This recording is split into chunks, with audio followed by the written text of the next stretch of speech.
Shifting our focus to big news that's coming in as far as the electoral bonds case in Supreme Court is concerned. SBI files the compliance affidavit, and what we do know so far is that 22,217 bonds have been purchased from 2019 to 2024.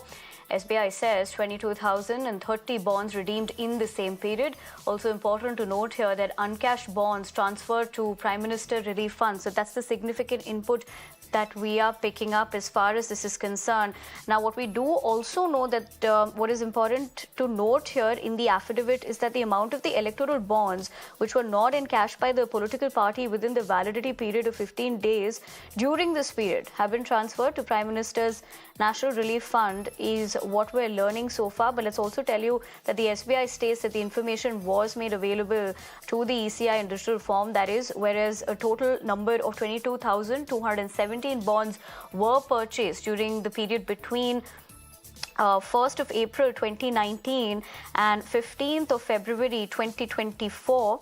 In fact, the State Bank of India has also told the Supreme Court that they've submitted the date of purchase, the denomination and the name of buyer were recorded, and in relation to the political parties, the date of encashment and the denominations of the bonds have been encashed. So that is the significant update that we are picking up as far as the electoral bonds case in the top court is concerned. Now, the SBI, of course, has filed the compliance affidavit, and we're telling you the important points, the key takeaway. In fact, as far as this is concerned, let's tell you essentially what the bank has told the court. In fact, let me go to my colleague Harish to get us more perspective on that. Harish, significant development. What are the key takeaways that we should know as far as what the SBI has said in this affidavit?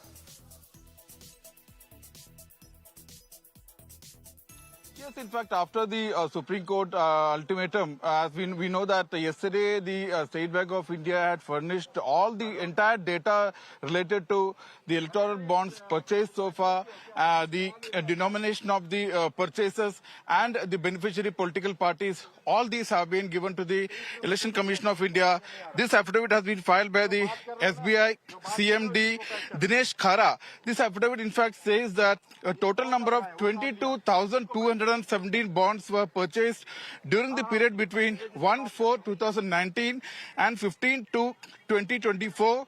Total number of bonds purchased are 22,217, and total number of bonds redeemed is 22,030.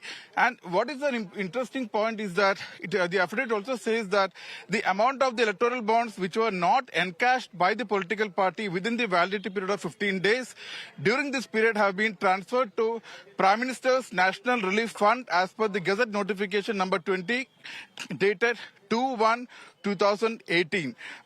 In fact, one thing is clear that this affidavit says, according to this affidavit, in fact, all these details will have to be uploaded by the Election Commission of India on its website by 5 p.m. on March 15 as per the Supreme Court directions.